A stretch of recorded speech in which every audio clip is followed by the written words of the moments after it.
स्वर्ण शिल्पियों पर संकट के बादल, पीएम के आह्वान से गोंडा सहित देश भर में सर्राफा व्यापारी चिंतित हैं। देश की खातिर झुके, हमेशा हर फरमान को माना है, थाली ताली कतारों में भी अपना फर्ज निभाया है। मगर आज रोजी रोटी पर जब संकट गहरा आया है तो हे हुकूमत, पता अब हमने क्या खोया क्या पाया है।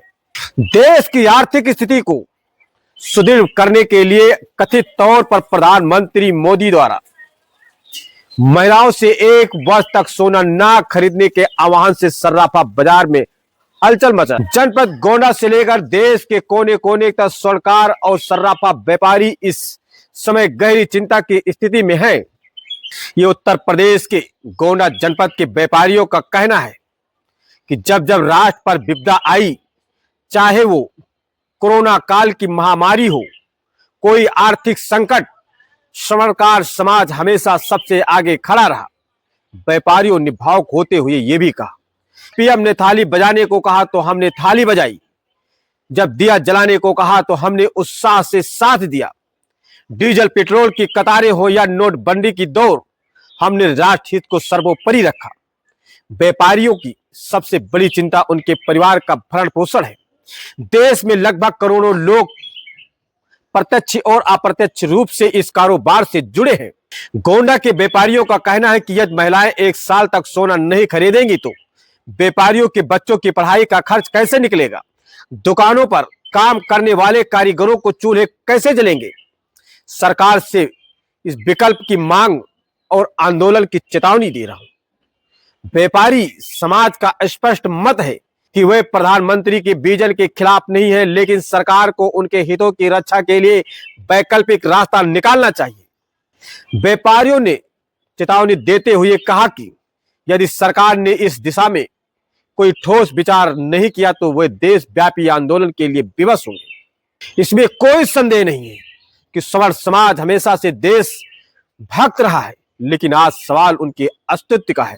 तो आइए हम जानते हैं इन लोगों से इनका क्या राय और क्या विचार है। मैं भूपेंद्र प्रकाश आर्य, अखिल भारतीय उद्योग व्यापार मंडल का जिला अध्यक्ष का दायित्व है हमारा। प्रधानमंत्री जी दूरदर्शिता को देखते हुए उन्होंने अपना वक्तव्य जारी किया है, लेकिन उसके साथ साथ उन्होंने चिंता जाहिर की है विश्व की परिस्थितियों के अनुरूप। उसमें हम सबका सहयोग उनको प्राप्त जरूर होगा, लेकिन हमारे देश में बहुत सारे व्यवसाय से जुड़े जो भी लोग हैं, या स्वर्णकार व्यवसाय से उन्होंने एक विशेष बात कही है, तो उससे लाखों लोग जुड़े हुए हैं जिनका जीवन उससे यापन होता है।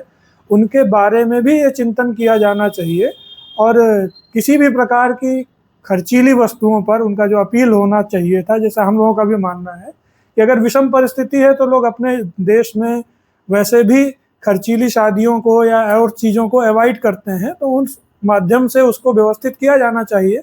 लेकिन पर्टिकुलर किसी विषय को इंगित कर दिया जाना, इससे वो वर्ग थोड़ा सा आहत हो रहा है या उससे जुड़े व्यवसायी उससे परेशान हो रहे हैं कि उनका व्यवसाय कैसे जुड़ेगा या उनके कर्मचारियों का जीवन यापन कैसे होगा, जो उस पे कारीगर हैं उनका कैसे जीवन यापन होगा। ये चिंता मानवीय है, वो जाहिर भी है, और उस पर भी सरकार ने कुछ ना कुछ सोचा होगा कि इनके विषय में क्या है, और वो नीति स्पष्ट रूप से हो सकता है प्रधानमंत्री जी उसमें और भी प्रकाश डाले।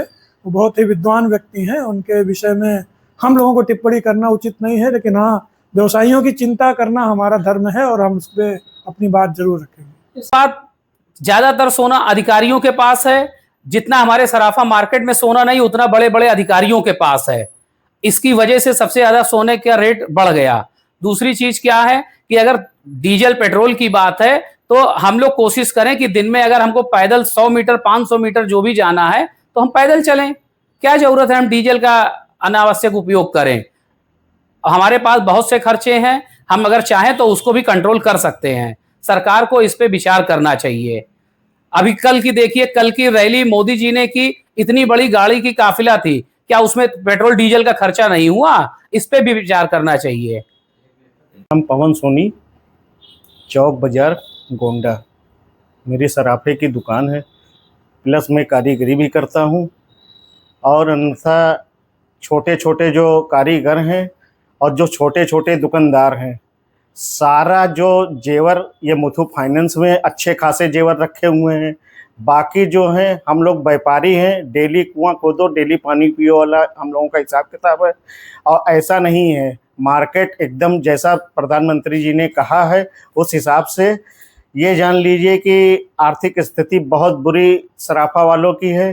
काफ़ी लोग सुसाइड भी कर चुके हैं, काफ़ी लोग बहुत ही अपने धंधे से परेशान हो चुके हैं और हम लोगों का व्यापार जो है दिन पर दिन एकदम समझ लीजिए नीचे जा रहा है। आने वाले समय में ऐसी स्थिति रहेगी तो हम लोग अपनी परिवार को नहीं चला पाएंगे। आगे हम लोगों के आगे या तो प्रधानमंत्री जी कुछ आगे ऐसी व्यवस्था हम लोगों के लिए करें। उन्होंने मंच से अपील कर दिया है कि हम 1 साल तक सोना के बारे में, अगर उनको कोई ऐसी व्यवस्था करनी पड़ेगी हम लोगों के लिए, नहीं तो हम लोग भुखमरी के कगार पे आ जाएंगे।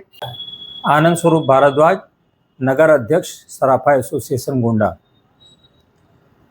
कल अभी प्रधानमंत्री जी का वक्तव्य आया है, चूँकि प्रारंभिक तौर पर इतना ही कहना चाहेंगे, स्वर्णकार समाज हो चाहे सराफा एसोसिएशन, न हमारी राष्ट्रभक्ति में कमी है।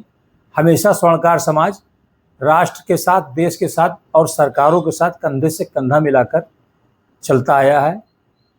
विशेषकर हम लोग भाजपा सरकार के समर्थक रहे हैं और बदनाम भी रहे हैं।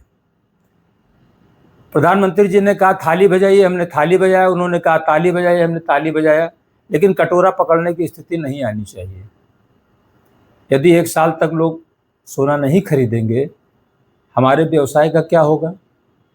हमारे कुछ ऐसे कारीगर हैं जो रोज़ बनाते हैं, रोज़ बेचते हैं, और कहा जाए तो एक बताशा बेचने वाले, पानी पूरी बेचने वाले से कम आमदनी है उनकी। तो अगर उन्होंने इसका कोई रोड मैप तैयार किया हो, जैसे हम लोग आपस में बैठक करके चर्चा करेंगे, हमारे जो भी छोटे दुकानदार हैं उनके बच्चों को निःशुल्क शिक्षा दी जाए, उनको निःशुल्क शिक्षा दी जाए, चिकित्सा दी जाए। चलिए ठीक है, हम 1 साल तक व्यवसाय नहीं करेंगे, कोई उसका रोड मैप होना चाहिए। जो कारीगर हैं उनको आप भत्ता दीजिए, जो हमारे बच्चे हैं उनको हम फीस कहाँ से देंगे, राशन कहाँ से आएगा, उनकी चिकित्सा कैसे होगी?